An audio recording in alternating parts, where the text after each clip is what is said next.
program and to some of our stories in brief. We begin in Cross River State, where the governor, Professor Ben Ayade, has reaffirmed the commitment of his administration to synergizing with the police force in the zone to keep the crime rate in the state at the barest minimum. While lauding the efforts of the command in tackling crime in the state, he regretted that the city and state at large have in recent times been bedeviled by miscreants and other insecurity issues which should be tackled headlong. Elsewhere in Ogun State, the governor, Mr. Dapo Abiodun, has assured the state workers that all backlog of pensions, deductions, gratuity, leave bonuses and cooperative deductions being owed the workers by the state government will be cleared and settled. He made the promise in the state capital during a meeting held at the arcade ground of the governor's office with members of the state's workforce. The governor, while reading out his plans of action, which include training and retraining of the workforce, also talked about the prompt payment of salaries and seeking their understanding and cooperation for his administration's policies as well as programs. The Zamfara State chapter of the All Progressives Congress, they've announced the expulsion of the senator representing Zamfara Central, Kabiru Marafa, for alleged anti-party activities.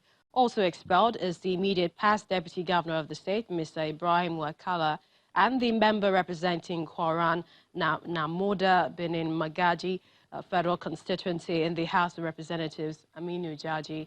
A statement by the party state publicity secretary, Shehu Issa, says the decision to expel the three politicians was reached at a meeting of the state's executive committee in Gusau, in line with the party's constitution.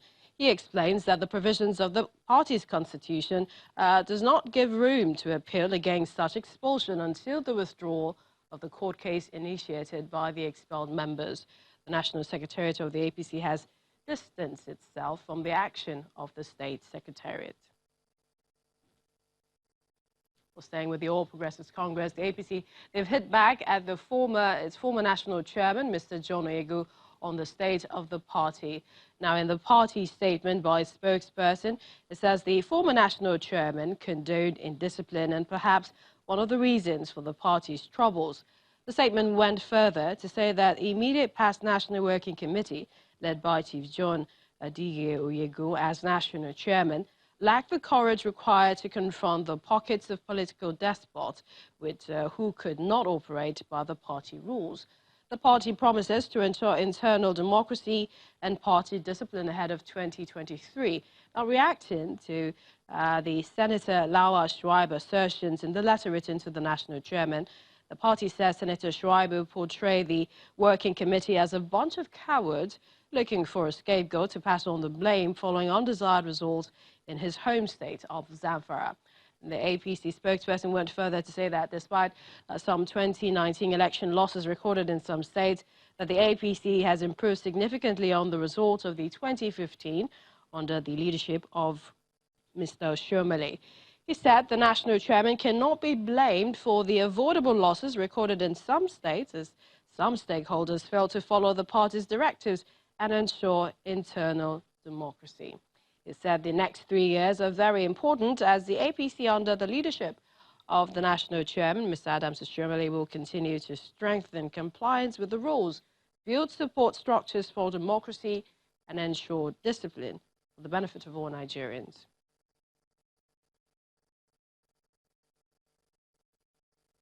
Now, it appears the last is yet to be heard of the feud between lawmakers of the Imo State House of Assembly and the 27 elected local government chairmen in the state.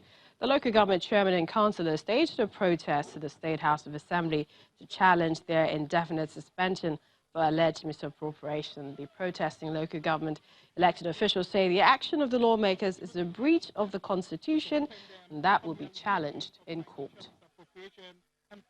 Issue of resolution has been a subject of litigation in the High Court of Imo State of Nigeria, and our attorney wrote a letter drawing their attention to that elementary fact that it will amount to sub judice for them to come up and discuss a matter that is pending before a High Court of competent jurisdiction. Acted on section 128, 129 for whatever is going on, because our chairman of Council Committee on Public Accounts and vice chairman on local government, we invited, based on petition we received from public, because We owe duty of care to our constituents upon abuse and financial recklessness of the.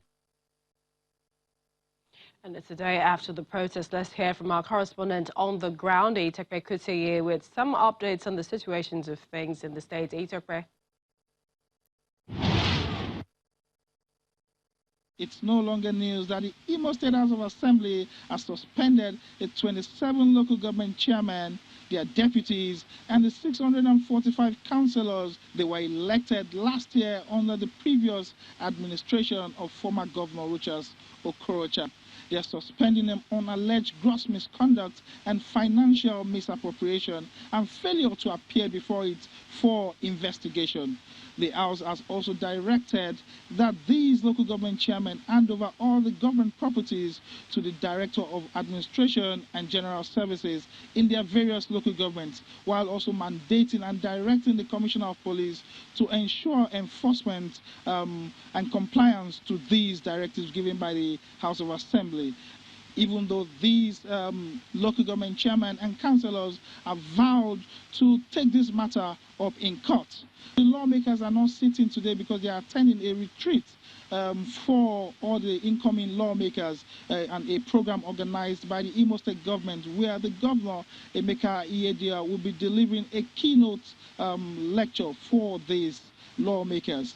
I can tell you that in the coming days, more intriguing and interesting stories will be coming out from Imo State, and we promise to give you details of these happenings as it comes. It's back to you in Lagos. Thanks, Dr. with that update from Owerri. Let's take you to River State, where the government has described recent reports of the state being one of the most indebted states in the country as falsehood peddled by detractors.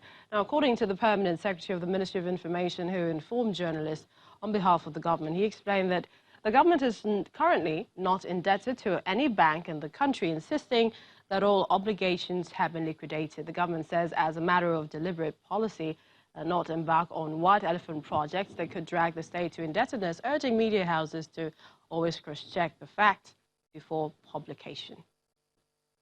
According to the publications, River State came third on the domestic debt profile with a commitment of 225.59 billion naira, which translates to 5.85% of the country's subnational domestic debt. This misinformation is another attempt by detractors to malign the integrity of the present administration in the state, which has since its inception in May 2015 shown utmost frugality in the management of state resources. The state government, under the dynamic leadership of His Excellency Chief Nyesom Ezewonwike, is not indebted to any bank in Nigeria. That the federal government's intervention loans approved for every state of the federation has a repayment plan that is spread over many years. River State government has not defaulted on the repayment plan.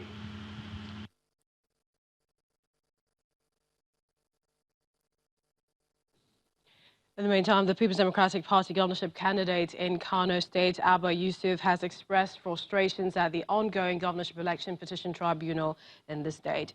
Mr. Yusuf is alleging that the Independent National Electoral Commission, Kano, has deliberately denied him and his party access to inspect the electoral materials used during the March polls. He's appealing to the umpire not to be partisan and do the right thing, as justice delayed is justice denied. And that's how we wrap things up on the show. We'd like to thank you for watching. I'm Millicent Tunwoka. Have a great holiday.